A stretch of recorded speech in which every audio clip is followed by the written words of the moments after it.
koperasi yang sebenarnya ini. Asalkan juga tidak mengulang nanti era Orde Baru.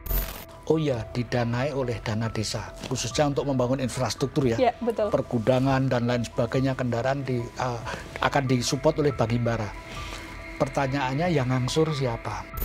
Yang penting adalah para ketuanya dan pengurus tadi, bendahara, sekretaris harus betul-betul orang-orang yang dalam tanda kutip ya harus profesional. Tribunnews on Focus Tribuners, hari ini ada Nila Irda kembali membersamai Tribuners dan kita akan berdiskusi soal satu tema yang cukup menarik juga. Ini adalah salah satu program unggulan yang bisa saya bilang dari pemerintah karena memang menjadi salah satu senjata ekonominya secara di atas kertas, yang mana ada Koperasi Desa Merah Putih Tribuners yang digunakan oleh pemerintah untuk bisa mengejar cita-cita pertumbuhan ekonomi di angka 8%. Nah, senjata ini dengan menginisiasi gerakan masif untuk bisa pembentukan koperasi desa yang seperti kita tahu namanya adalah Koperasi Merah Putih. Tapi kemudian apakah koperasi desa ini cukup efektif? Karena akan diluncurkan dalam waktu dekat, tepatnya di 12 Juli, bertepatan juga dengan Hari Koperasi Nasional. Hari ini saya akan berdiskusi, Tribuners, sudah langsung di samping saya dan juga hadir di studio ada ekonom dari Universitas Surakarta, ada Pak Agus Trihatmoko. Pak Agus, terima kasih banyak sudah hadir. Kabar baik, Pak Agus? Ya, alhamdulillah, puji Tuhan, baik, Mbak. Alhamdulillah, terima kasih banyak Pak Agus. Hari ini kita bisa berdiskusi. Sempat bertemu dengan Pak Agus beberapa tahun silam ketika zaman COVID ya, betul, Pak Agus ya. Kita jarak jauh dulu. Betul, dan alhamdulillahnya hari ini bisa berdiskusi secara langsung untuk membahas soal Koperasi Merah Putih. Tapi mungkin sedikit latar belakang juga Tribuners, karena Pak Agus ini juga punya salah satu gagasan begitu. Ini adalah ekonomi murakabi begitu. Nanti saya akan mengaitkan antara Koperasi Merah Putih ini dengan gagasan yang dibayangkan oleh Pak Agus begitu ya, soal adanya sistem ekonomi murakabi ini. Tapi sebelumnya Bapak, mungkin saya ingin minta diberi gambaran dulu kalau dari kacamata Pak Agus sebagai seorang ekonom begitu kan. Apakah ini jalan yang tepat bagi pemerintah untuk kemudian mewujudkan keinginan atau cita-cita pertumbuhan ekonomi 8% melalui Koperasi Desa Merah Putih, Pak Agus? Ya. Ini menurut saya di kebijakan yang sangat strategis dan fundamental bagi perekonomian Indonesia untuk kembali membangun sebuah koperasi yang awal mula sebetulnya cita-cita bangsa Indonesia sendiri itu adalah kalau di pasal 33 itu kan perekonomian disusun sebagai usaha bersama yang diimplementasikan oleh pemikiran Bung Hatta itu adalah koperasi. Nah, ini sudah tertinggalkan, koperasi itu bisa dikatakan selama ini terabaikan. Ada koperasi dibangun tetapi ya hanya begitu saja. Lah ini kehendak pemerintah untuk berani mencanangkan sebagai suatu kebijakan ini saya pikir sangat strategis sekali dan saya sangat sependapat karena itu betul-betul akan menggerakkan ekonomi di tingkat bawah. Tentu kontribusinya kepada target pertumbuhan 8% ini akan sangat cukup berarti dari peran Koperasi Desa Merah Putih nantinya jika diterapkan dengan baik dan benar. Karena kalau kita lihat masyarakat kita itu mayoritas memang di bawah ini adalah di bawah struktur pemerintahan desa ataupun kalau di kota kelurahan.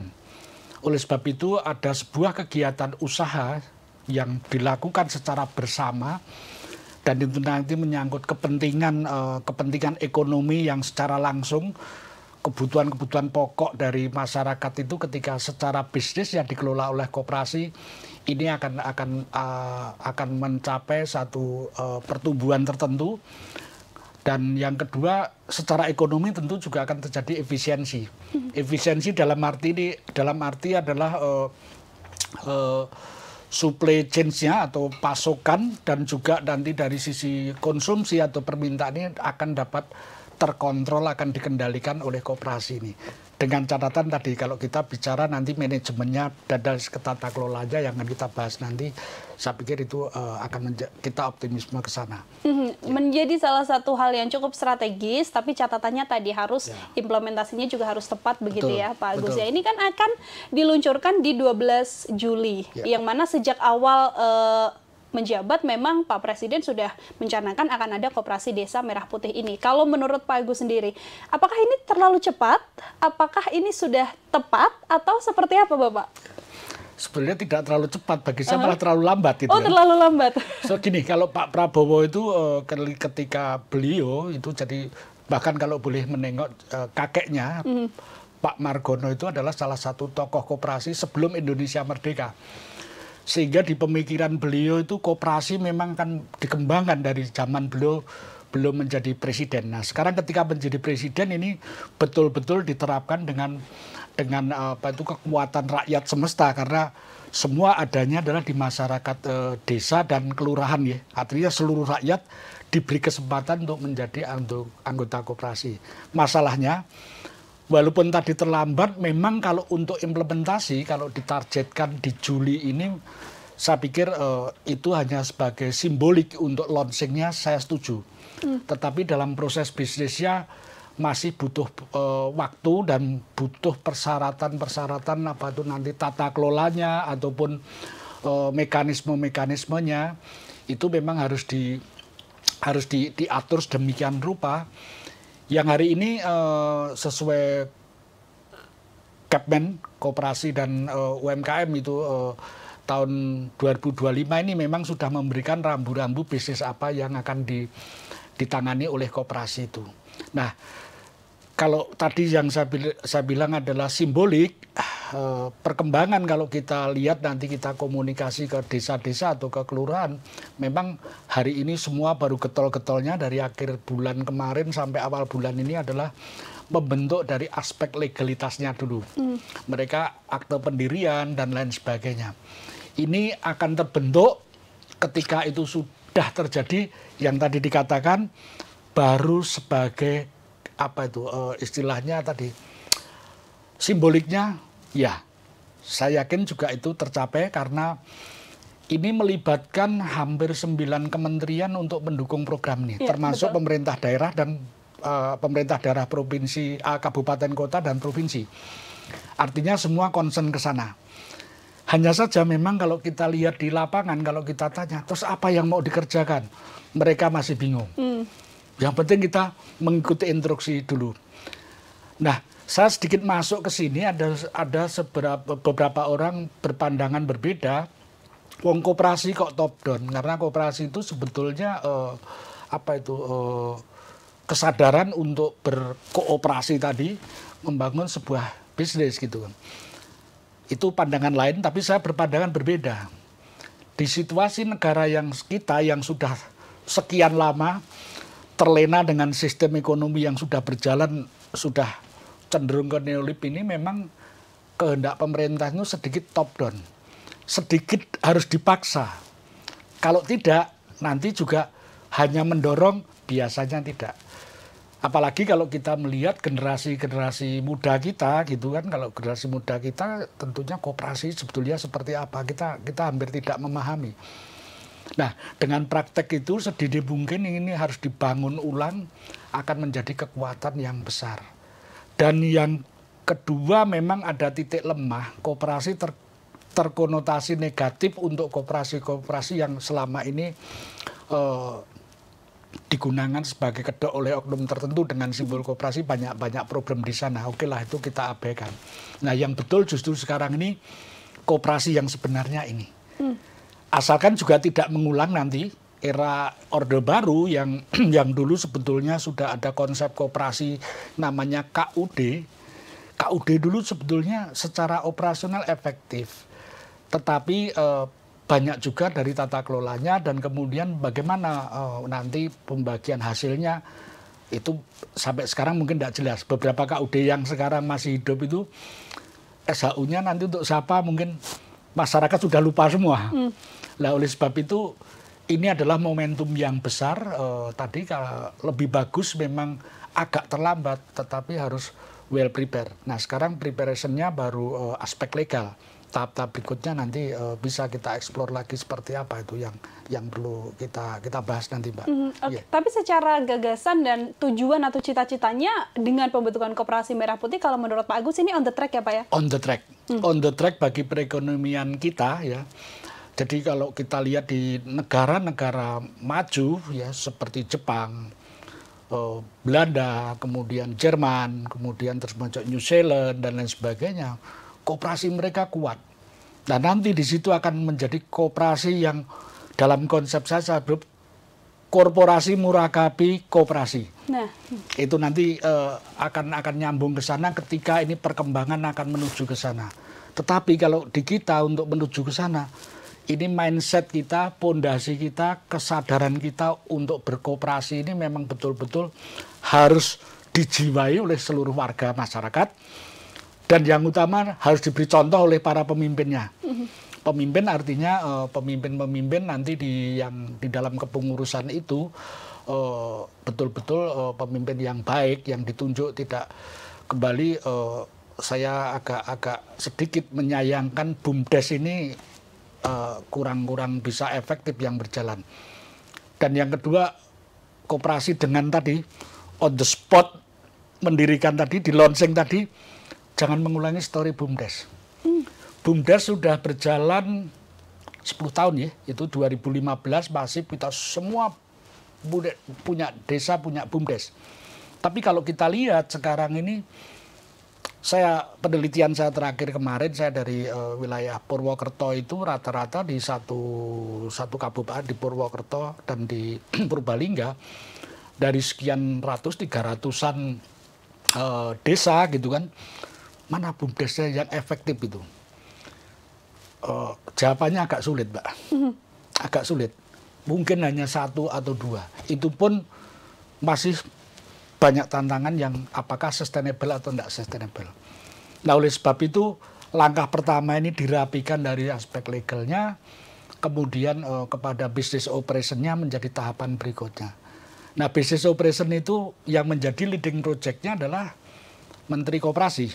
Kementerian Koperasi kalau menurut Kepres ya, Kepres yang terbaru kemarin dengan dukungan sekian, beliau telah mengeluarkan kemarin permennya itu bidang-bidang ini. Hanya bidang-bidang bisnis, tapi how to do-nya dan lain sebagainya itu belum kelihatan. Dan kita kalau sekarang ini berbicara koperasi desa, ketika kita bertanya kepada orang desa gitu, apa yo? Atau bahkan kepada pemerintahan desa yang akan nanti kepala desa itu kan ex officio sebagai dewan penasehatnya ya, atau penasehat itu ditanya bisnisnya bagaimana, mereka belum ada gambaran. Atau sedikit memang dia agak nervous gitu, atau agak negatif, melaku rayo, jalan atau tidak ya. Kenapa? Karena memang mungkin ini kehendak pemerintah baru, yang penting sekarang legalnya dulu. Mungkin bertahap akan dilakukan guidance. Karena instruksi impresnya itu jelas bahwa hampir ada 9 kementerian dan lembaga, termasuk pemerintah daerah, itu semua harus turut mengawal adanya koperasi Desa Merah Putih.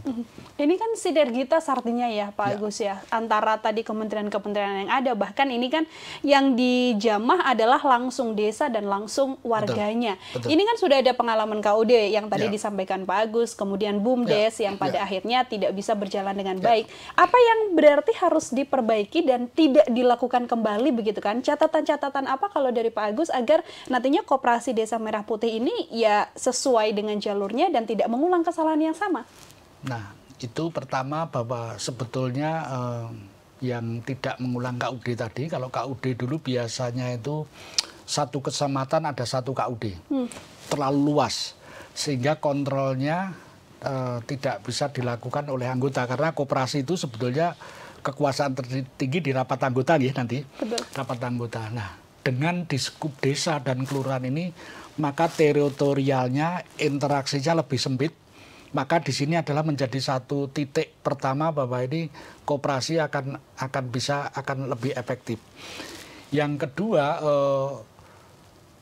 tata kelola, Mbak. Jadi mindset penempatan pengurus dalam aturan itu sudah ada di Kepmen ini semua.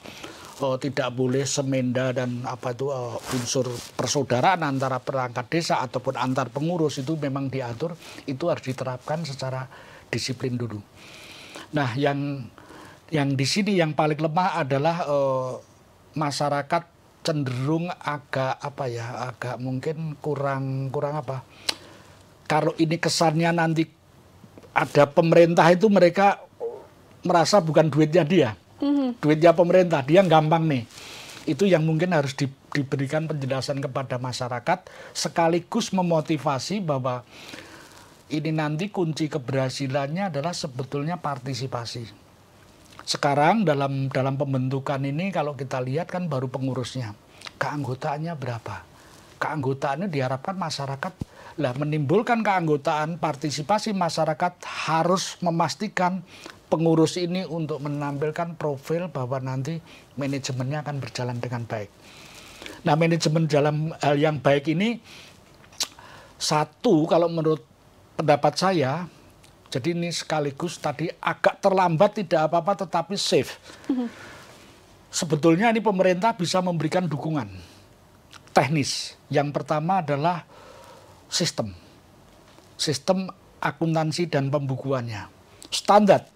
Berikan sistem yang sudah diinstal di sana, kemudian itu digunakan. Sehingga sekaligus itu untuk memenuhi peraturan pemerintah juga bahwa koperasi yang nanti aset ataupun bisnisnya itu di atas 5 miliar harus audited akuntan publik. Nah, oleh sebab itu audit akuntan publik ini kan melalui standar akuntansi. Nah, dengan sistem tadi sekaligus mengacu kepada standar akuntansi yang berlaku oleh Ikatan Akuntan Indonesia yang diberlakukan IA itu. Ketika sudah, maka tadi pengurus siapapun yang di situ harus secara administratif terkomputerized di dalam akuntansi tadi. Kalau toh ada penyimpangan secara administratif deteksinya mudah. Pertama itu cepat teratasi. Kemudian yang kedua, kunci sukses ini memang partisipasi tadi harus melibatkan kepada masyarakat. Kalau menurut saya selain pengurus itu dia harus membuat ring sampai ke tingkat RT. Dalam tanda kutip dia mengkoordinir kelompoknya itu yang menjadi anggota itu. Kalau toh nanti dalam konteks pengembangan simpanan pokok, simpanan wajib, itu kan harus disiplin juga kapan anggota itu untuk melakukan. Kemudian ketika memfasilitasi ada simpan pinjam juga, arahnya kan juga ada simpan pinjam di situ. Sehingga tadi yang unsur gampangnya tadi juga tidak terjadi, artinya dikontrol oleh sekelompok itu. Seperti kalau kita kan jarang ya, kalau ada semacam kumpulan uang di tingkat RT itu jarang yang ngemlang. Karena satu lingkup itu tahu jadi dimasukkan. Demikian juga nanti waktu mengotorisasi itu harus berbeda di tonggone dewe, tetangga sendiri atau teman sendiri dan lain sebagainya ketika memberikan satu fasilitas pinjaman itu memang betul-betul harus hati-hati di sana. Nah, itu semua untuk menghindari tadi enak tidak enak, maka kita dipandu oleh satu sistem tadi, baik sistem pembukuan maupun nanti di anggaran dasarnya atau ketentuan polisi koperasi itu juga bisa membuat secara internal membuat aturan-aturan tersendiri di dalam tadi di bisnisnya tadi. Apalagi sekarang juga sudah digital ya Pak Agus ya, dan kabarnya pemerintah juga sudah membuat sistem untuk digital juga sehingga pembukuannya diharapkan ini juga menjadi lebih bagus pastinya.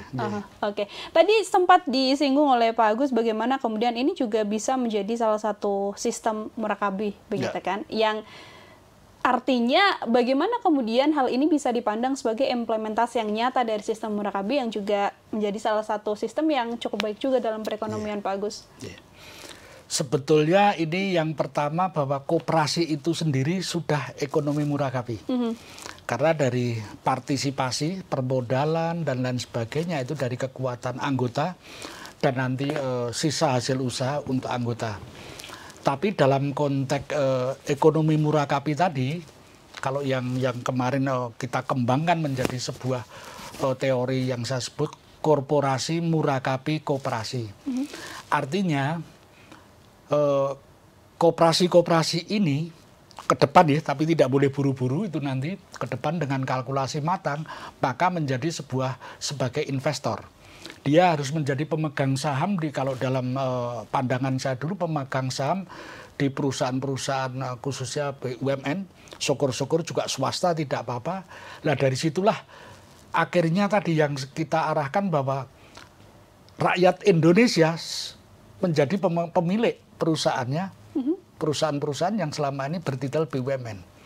Apalagi saya melihat titik cerah itu perkembangan begini. BUMN sekarang dikoordinir langsung oleh lembaga investment yaitu Danantara. Ya. Dan disinilah Danantara adalah akan merangkul dengan koperasi karena struktur pemegang saham di BUMN yang dulu dari pemerintah itu beralih kepada Danantara. Kecuali 1% itu 1 lembar itu adalah saham merah putih untuk vetonya pemerintah untuk kepentingan tertentu. Nah disinilah akhirnya Danantara berjalan bergandengan dengan koperasi. Tentunya tidak terlalu besar proporsinya. Proporsi tidak entah berapa persen dan lain sebagainya, tetapi itu juga menjadi kekuatan, Mbak. Kita membayangkan kalau sekarang kita punya iuran pokok, misalnya iuran pokok 10.000 per bulan, iuran wajib 10.000 per bulan. Iuran wajibnya adalah iuran wajibnya itu bisa untuk bisnis internal. Yang iuran pokoknya tadi itu digunakan investasi di sana. 10.000 kalikan satu koperasi harapannya minimal harusnya 1.500 ya, satu kelurahan atau satu desa. Peserta minimal itu bahkan bisa lebih. Sudah berapa? Kita kalikan 80.000. Itu hampir ratusan triliun. Kalau kita bicara nanti setahun. Ini juga akan turut meringankan beban BUMN yang selama ini juga harus berhutang. Nah, kenapa harus berhutang? Lebih bagus kita memberikan kesempatan investasi dari koperasi-koperasi ini. Keuntungan nanti kebalik. Di situ kalau itu jalan, wah itu betul-betul sistem ekonomi murakabi akan pionernya akan ada di Indonesia. Tapi untuk menuju ke sana, memang yang pertama kali sekarang adalah koperasi yang saat ini beroperasi nanti itu harus firm, harus settle betul. Baik tata kelolanya ya dengan good governance yang betul-betul bagus. Kemudian bisnisnya berjalan dulu. Bisnis yang itu berjalan, masyarakat sudah merasakan dia mendapatkan barang mudah, menjual barang mudah, kemudian di akhir tahun selalu dapat pembagian SHU. Jadi contoh kalau kita di perusahaan di tempat kita bekerja, atau di kampus saya bekerja gitu, setiap akhir tahun atau mau lebaran kan kita ada bagian SHU berapa ratus ribu. Itu kelihatannya kecil gitu, tapi itu ada satu rasa ownership-nya, ada effort bersama. Mungkin itu yang menjadi. Jadi saya kok optimis. Karena pendekatan Presiden Pak Prabowo ini adalah betul-betul ingin memberikan kekuatan ekonomi itu sebetulnya kalau kita lihat di tangan rakyat khususnya masyarakat bawah itu. Nah mudah-mudahan dengan koperasi ini langkah pertama ini akan bisa ke sana. Apakah bisa? Bisa. Ya sekarang ini kalau kita lihat koperasi yang ada saya disebutkan tadi di Eropa, ya kita contoh saja pemegang sahamnya susu bendera atau fashion flag itu bukan individual itu, adalah koperasi peternak sapi di Belanda. Sampai perusahaan bisa membuka perusahaan di berbagai negara. Kemudian sama juga misalnya di New Zealand, ya Anglin ya mungkin ya, itu sama. Pemegang sahamnya adalah koperasi. Artinya secara teori atau bahkan yang sudah berjalan terbukti itu bisa berjalan. Masalahnya adalah PR-nya adalah bagaimana kita mulai sekarang baik BUMN-nya atau baik koperasi ini mulai betul-betul kita ciptakan pemerintahan yang bersih. Dan ini secara politik rupanya didukung oleh Presiden juga ya, yang kita sungguh apresiasi ketika sampai hari ini beliau konsisten untuk terus bersih-bersih. Artinya memang keras, tetapi kalau tidak dimulai dari sekarang ya kita repot nanti. Apapun program ekonomi akan sulit ketika tadi fondasinya, tata kelolanya tidak bersih. Banyak hal-hal yang penyimpangan-penyimpangan yang selama ini pernah terjadi. Nah, membalikkan ini juga menjadi permasalahan sendiri. Permasalahan sendiri untuk memberikan kepercayaan kepada masyarakat bahwa kita sekarang semua bersih. Kadang-kadang untuk menjadi anggota, wasaku anggota, waktu itu misalnya iuran pokok, iuran wajib tadi kalau boleh diambil kalau kita sudah keluar kan. Waduh, duit saya kecil udah masuk, enggak tahunya nanti dikorup. Kan itu yang menjadi kekhawatiran banyak orang. Untuk membawa kemudian masyarakatnya juga melek dan paham ya Pak Agus ya, bahwa memang ya ini pada akhirnya ini juga menjadi salah satu koperasi yang bisa berkembang juga dan bisa mensejahterakan lah pada intinya. Tadi Pak Agus mengatakan ke depan mungkin bagaimana sistem koperasi ini bisa menerapkan sistem ekonomi murakabi begitu kan. Nah, di titik sekarang kemudian pemerintah sudah mau memulai, Pak Agus, bagaimana kemudian kita bisa melihat bahwa, oh iya, nanti koperasi ini bisa dikatakan grow, bisa dikatakan berkembang, seiring dengan apa yang saat ini juga masih terus diupayakan pemerintah memberikan pemahaman dan sebagainya. Di titik mana kemudian kita bisa mengatakan, oke, ini adalah program yang berhasil, atau ini adalah sampling yang bisa mengisyaratkan ini sudah berhasil untuk menerapkan sistem koperasi yang punya manfaat yang besar. Nah, di sini Mbak, kuncinya yang ditanyakan di sini. Jadi kalau saya coba lihat ya, ketika koperasi ini nanti usahanya adalah mengikuti usaha-usaha konvensional, saya khawatir sama dengan BUMDes. Sama dengan BUMDes, tidak berjalan. Oleh sebab itu, karena ini adalah sebuah gerakan, apalagi policy dan betul-betul backupnya cukup kuat, maka satu kunci keberhasilan koperasi ini adalah dalam tanda kutip, beberapa sektor bisnis ya harus bersifat monopolistik. Contoh, misalnya ya, kita bicara semua penyaluran pupuk adalah melalui koperasi, kayak zaman KUD. Nah, itu sudah, jadi tidak ada lagi toko-toko lah. Baru kalau toko mau belinya ke koperasi. Kemudian yang kedua, yang belum disebutkan dalam permen itu, pupuk masuk. Kemudian kalau permen belum juga, misalnya ini kita bicara gas LPG melon itu kan selalu menjadi. Itu kontrol pengendalian biar tidak disalahgunakan mudah apabila juga koperasi. Sehingga pengecer-pengecer di desa-desa itu membelinya ke koperasi. Jadi tidak akan dimainkan oleh agen-agen lagi. Karena koperasi otomatis tunduk dengan regulasi pemerintah.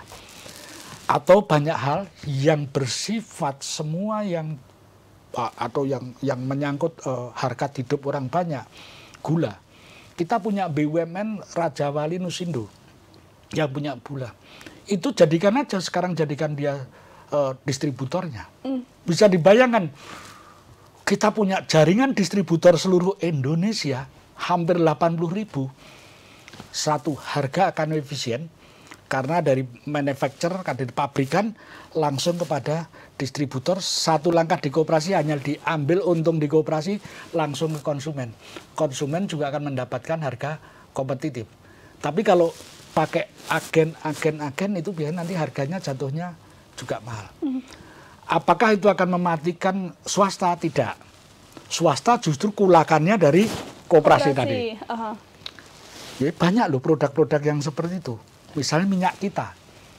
Itu tidak terjadi nanti minyak kita akan kurang isinya atau dipalsukan dan lain sebagainya ketika semua jalan koperasi. Pedagang pasar silahkan ambil koperasi terdekat. Itu betul-betul koperasi juga akan digunakan oleh pemerintah sebagai alat kontrol terhadap produk-produk yang diperlakukan khusus tadi, yang bersifat subsidi dan lain sebagainya. Nah tadi kalau itu sudah seperti itu bisa berjalan 5 tahun Mbak, baru kita melangkah koperasi akan invest tadi di perusahaan dengan tadi korporasi murakabi koperasi tadi. Oke, ini sangat amat mungkin untuk kemudian bisa terjadi ya, Pak Agus ya. Tinggal bagaimana kemudian nanti sistem yang akan menata ini semua, termasuk juga controlling langsung dari pemerintah dan keikutsertaan masyarakatnya juga untuk membawa bahwa ya seluruhnya tumpuannya ada di koperasi, baru nanti swasta dan sebagainya apabila mau mengambil barang misalnya begitu kan, ini bisa melalui koperasi itu juga. Oke, nah ini juga masih ada yang menjadi salah satu pertanyaan besar Pak Agus mengenai pendanaan dari koperasi ini sendiri, karena kan sebagian dana dikatakan berasal dari dana desa, tapi sementara sisanya bisa diupayakan dengan perbankan Belat Merah Himbara misalnya dalam bentuk kredit berbunga murah dan sebagainya. Kalau menurut Pak Agus bagaimana mengenai pendanaan ini? Ini coba saya analisis belum terpecahkan, tetapi itu juga harus menjadi satu pekerjaan yang harus diputuskan oleh pemerintah. Karena kalau kita lihat, oh ya, didanai oleh dana desa, khususnya untuk membangun infrastruktur ya, betul. Pergudangan dan lain sebagainya, kendaraan akan disupport oleh Bank Himbara. Pertanyaannya yang ngangsur siapa? Ketika yang mengangsur dana desa juga keliru. Kenapa? Karena dana desa itu adalah dari APBN, kok mengangsur ke sana ke sini. Padahal kepemilikannya tadi, aset kepemilikannya adalah anggota koperasi. Itu harus hati-hati dalam prinsip manajemen APBN maupun dana desanya tadi. Saya berpikiran begini, hanya memungkinkan apabila itu hibah. Pertama gitu. Tetapi kalau hibah sekian banyak, artinya pemerintah menghibahkan gitu. Menghibahkan sekian dana untuk infrastruktur. Tetapi itu juga costly atau berbiaya tinggi. Atau yang kedua adalah tadi kalau seperti dana desa tadi bisa dibiayai oleh oleh perbankan, kemudian yang ngangsur dana desa khususnya untuk pembangunan capital investment ya, capital untuk investasi infrastrukturnya itu. Nah hanya saja nanti kepemilikan aset tanah bangunan dan lain sebagainya adalah asetnya pemerintah desa. Itu baru masuk. Sehingga pemerintah desa menyediakan tempat usaha koperasi dalam tanda kutip free. Tapi secara kepemilikan aset desa. Hanya saja mungkin nanti teknis lah pemeliharaan dan lain sebagainya. Nah ini yang juga menjadi confusing di masyarakat. Saya ketemu beberapa, wah saya mau ikut koperasi itu akan dapat bantuan 5 miliar. Nah, disinilah kadang-kadang masyarakat ada bantuan tuh kadang-kadang langsung pengen nah barangkali nanti ndang entuk duitnya. Padahal bukan itu toh. Nah, ini harus hati-hati nanti dari sistem investasinya tadi untuk infrastruktur. Itu harus dilakukan memang seperti yang diprogramkan oleh pemerintah, hanya teknis arbitrasi dan kepemilikan aset nanti harus jelas. Karena kalau ke koperasi, otomatis koperasi harus mengangsur. Nah sekarang kalau baru berdiri nanti dari iuran wajib, iuran ini untuk mengangsur, ya tidak cukup. Koperasi hanya bisa pinjam ke perbankan apabila untuk menambah permodalan kaitannya nanti kalau ada kepentingan simpan pinjam atau cash flow perdagangan tadi. Tentunya itu bunga-bunganya juga harus diperhitungkan dengan baik. Antara perbedaan bunga bank. Nah, disinilah bank mungkin mensubsidi. Masih aman nanti. Dianggap itu bunga kur atau apa, maka masih akan ada keuntungan di koperasinya nanti. Mungkin seperti itu, Mbak. Oke, ini bisa menjadi salah satu solusi ya mengenai pendanaan yang kemudian sampai sekarang juga masih menjadi pertanyaan besar, Pak Agus. Nah, selanjutnya Bapak ini kan BUMDes masih ada bersamaan juga dengan Koperasi Desa Merah Putih begitu kan. Bagaimana nantinya agar keberadaan dua sektor ini tidak saling berhimpitan dan ya sama-sama berkembang juga pada akhirnya? Kita harus pertama saya kemarin berpikir seperti itu, tapi kalau ketika kita bicara ke dasar hukumnya sendiri, koperasi adalah bisnis kolektif tadi, sedangkan BUMDes ini fungsinya adalah selain usaha juga dia layanan publik, layanan masyarakat yang dengan usaha tadi.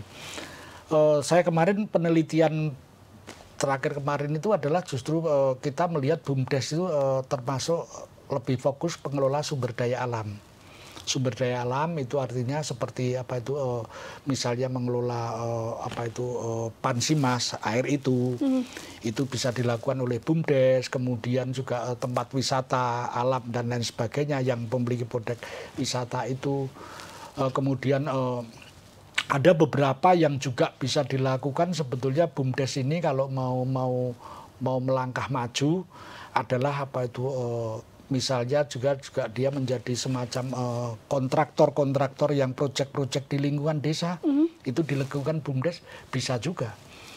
Nah ini yang harus dipisahkan. Nah kalau koperasi adalah yang menyangkut kebutuhan sehari-hari masyarakat tadi, baik kesehatan, makanan, minuman dan lain sebagainya, termasuk ada transaksi jual beli tadi. Hanya saja di situ harus memang tadi harus bagian produk-produknya itu harus sedikit di-cover sifat monopolistiknya tadi. BUMDes fokus tadi. Ada beberapa BUMDes kemarin yang bagus adalah mengelola sampah. Sampai zero waste ya, artinya sampai betul-betul itu mulai dari pengumpulan sampai sampai nantinya diolah dan lain sebagainya sampai itu betul zero. Itu ada percontohan tuh di Banyumas itu. Nah itu ada keuntungannya, memang tidak besar, tetapi ini dari segi layanan masyarakat bagus, lingkungannya bersih, tidak dan lain sebagainya, tetapi itu masih ada menguntungkan. Nah itu contoh-contoh BUMDes harus berkonsentrasi ke sana. Dan BUMDes sendiri kan ini juga ada permodalannya juga ada terbatas gitu ya. Dari mana gitu? Dari dana desa ya hanya kalau ada sifat kebijakan ketahanan pangan itu kan, dibelikan sapi gitu kan. Kalau kita masuk ke yang seperti itu, saya yakin juga tidak akan berjalan. Karena bukan dalam tanda kutip peternak sapi sendiri yang tiap hari digeluti. Nah itu dengan ini yang hanya sambilan BUMDes pasti dia lebih bagus fokus yang sifatnya untuk publik tadi, BUMDes ke sana.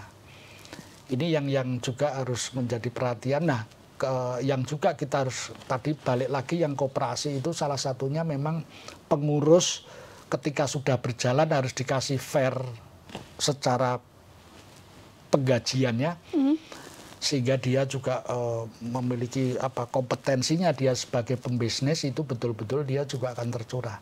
Di BUMDes tidak, Mbak. Di BUMDes rata-rata sambilan. Makanya BUMDes tidak jalan semua. Banyak tidak jalan itu. Hanya beberapa. Beberapa pun itu secara legal formalnya ya masih belum banyak yang dilakukan secara benar pada usaha itu. Oke, agar ada irisannya antara apa yang bisa dikerjakan oleh koperasi nantinya dan apa yang bisa dikerjakan juga oleh BUMDes begitu ya. Seperti kemarin saya juga sempat ke Klaten, Pak Agus, ini ada satu desa yang sudah dengan BUMDesnya bisa wisatanya sendiri, menghasilkan uang sendiri dan bahkan sudah bagi-bagi THR ke masyarakatnya lewat hasil wisata itu juga bisa menjadi salah satu contoh ya perkembangan itu BUMDes bagus ya yang di Ponggok ya. Iya betul. Bagus ya. Di Ponggok hanya yang masih di sana masih yang perlu diperbaiki adalah saya dengar harus legalnya. Jadi itu harus bentuk PT atau dan lain sebagainya. Tapi dengan itu pun kalau itu sudah berjalan dengan baik ya enggak apa-apa. Itu sudah bagus. Itu contoh-contoh yang sebetulnya harus dicontoh. Nah, contoh tempat wisata ini ya sepanjang tidak semua menjadi yang memaksakan diri daerahnya bukan cocok untuk wisata dibuat wisata ya nggak jalan juga. Banyak kan seperti itu kan ada tren gitu. Tapi itu tetap BUMDes lebih bagus ke sektor publik tadi, layanan publik, kemudian apa yang berkaitan dengan lingkungan sumber daya alam di situ. Agar kemudian bisa berjalan beriringan antara BUMDes dengan Koperasi Merah Putih yang pada akhirnya nanti akan berkembang begitu kan. Ini dua pertanyaan terakhir dari saya, Pak Agus. Ini yang pertama mengenai bagaimana nantinya tata kelola ini bisa berjalan dengan baik begitu kan. Karena ini kan langsung masyarakatnya langsung yang mana dipimpin dengan kepala desa. Kan kalau dari pusat untuk kemudian menjangkau bawah ini kan cukup sulit juga dan panjang rangkaiannya begitu kan. Siapa yang kemudian bisa bertanggung jawab penuh untuk memastikan begitu Pak Agus? Kalau menurut Pak Agus yang pada akhirnya ini termonitor dengan baik, tata kelolanya termonitor dengan baik juga, dan pada akhirnya ya pelanggaran-pelanggaran yang dalam tanda kutip mungkin bisa terjadi ini bisa ditekan dan bahkan tidak bisa terjadi sekalipun. Jadi secara prinsip adalah kepala desa ataupun pemerintah desa itu hanya sebagai penasihat. Yang penting adalah para ketuanya dan pengurus tadi, bendahara, sekretaris harus betul-betul orang-orang yang dalam tanda kutip ya harus profesional. Pertama itu dari segi syarat kompetensinya. Kemudian yang kedua, jalankan sesuai prinsip koperasi yang benar. Rapat tahunan, rapat anggota tahunan harus dilakukan. Walaupun kalau itu skupnya terlalu besar, 1.500 ngumpul juga tidak mungkin, itu adalah tadi. Kita memiliki perwakilan-perwakilan dari lingkungan RT tadi yang mewakili anggota siapa di sana melakukan rapat tahunan. Rapat tahunan itu otomatis kan akan mengesahkan semua pertanggungjawaban dari pengurus, dari pengurus kaitannya dengan keuangan itu. Itu berjalan, itu pertama kali akan memprotek. Karena prinsip harus dipegang, kekuasaan ada di anggota. Nah, beda kalau BUMDes tadi abu-abu tadi kan, karena ini badan usaha desa di bawah ini, tapi kalau ini tidak bisa. Karena itu anggotanya adalah masyarakat. Dan uang yang masuk nanti adalah uangnya masyarakat, uangnya anggota. Ya, uangnya anggota. Dari iuran pokok maupun iuran wajib yang ditetapkan. Apakah 5.000 per bulan atau 10.000 dan lain sebagainya.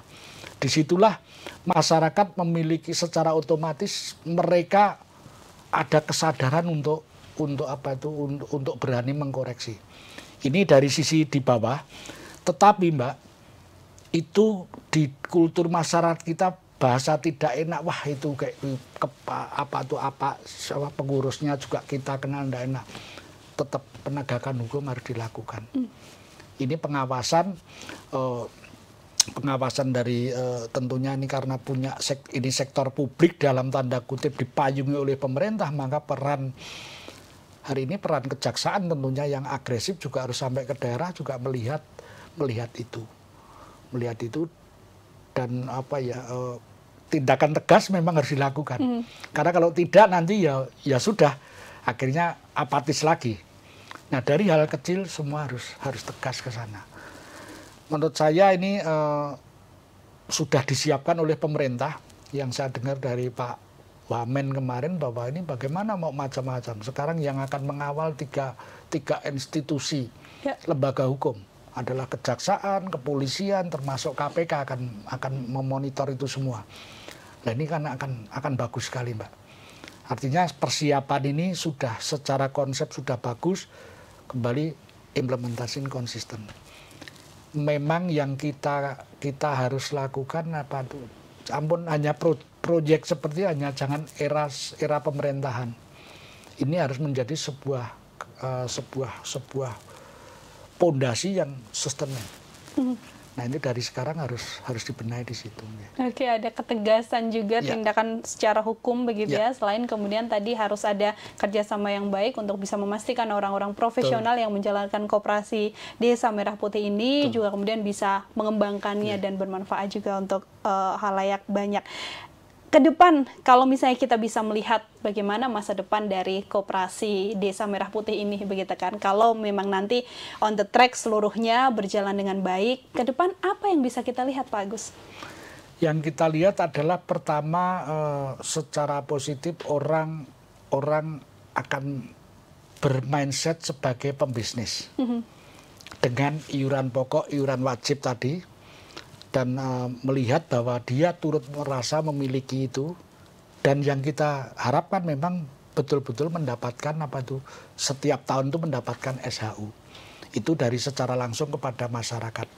Yang kedua adalah masyarakat akan mendapatkan akses kebutuhan mereka, barang-barang atau produk-produk yang dalam tanda kutip monopolistik tadi, itu akan betul-betul aman artinya dari segi harga dan lain sebagainya, itu akan betul-betul harga yang tepat dari pemerintah. Dan berikutnya adalah ini menjadi kekuatan ekonomi yang sangat besar. Rakyat semesta dari kecil-kecil tadi untuk jangka panjang itu aset besar untuk pembangunan ekonomi ini. Apabila koperasi tadi meningkat kepada satu titik tadi, mulai berinvestasi di korporasi. Khususnya kembali kalau di Indonesia memang harusnya di BUMN. Karena kita harus masyarakat bagaimana mendapatkan kesempatan turut serta memiliki di BUMN itu. Dan peluang ini sangat terbuka dengan sistem yang kebetulan juga sekarang ini dirubah dengan BUMN di bawah Danantara itu. Dan saya yakin di Danantara juga di sana orang-orang hebat semua akan melihat ini menjadi sebuah opportunity dan dia akan menggali bagaimana how to do-nya dan how develop-nya, kapan dan lain sebagainya. Karena menyangkut investasi tetap saran saya juga tidak gerusa-gerusu nanti kan itu tahap berikutnya. Yang penting ini tadi sudah merasakan dulu ya Mbak. Ya. Merasakan.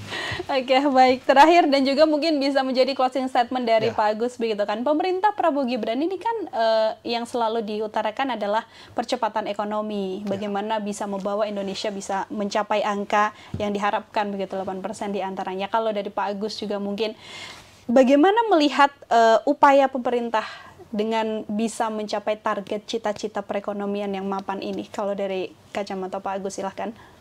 Satu tahap yang berhasil adalah swasembada beras ini. Yang cepat sekali swasembada beras ini, kalau itu nanti terus dipacu di tahun ini dengan tadi mulai dari pupuk dan lain sebagainya termasuk EDA itu, maka akan surplus. Ketika surplusnya sudah berlebihan dari cadangan, itu akan menjadi peluang ekspor.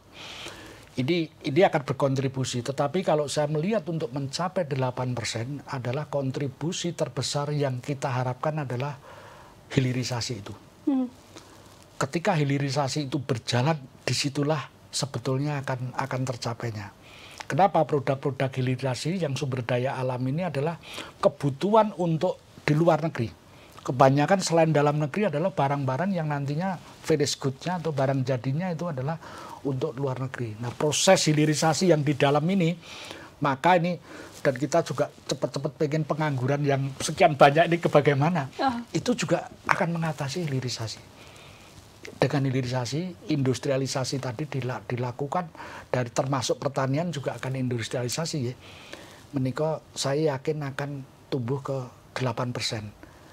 Hanya saja untuk hilirisasi tadi memang kendalanya duitnya dari mana untuk investasi. Kita juga tidak ingin juga bahwa di situ harus mengandalkan investasi asing. Hanya memungkinkan dari dalam. Dari dalam sudah dimulai. Efisiensi kemarin kan untuk MBG 300 triliun, kemudian di sini dikasihkan ke Danantara hampir 300 triliun. Itu juga akan mempercepat hilirisasi. Pasti Danantara juga akan diinvestasikan. Apalagi nanti disokong tadi.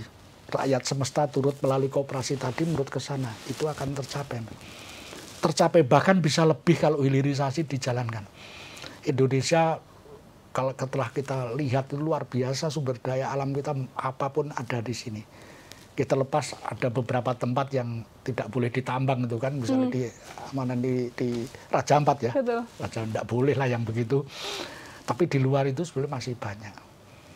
Nah, ini yang tentu menjadi harapan, dan yang kedua itu semua akan terjadi ketika konsistensinya semua lembaga dan kementerian clean.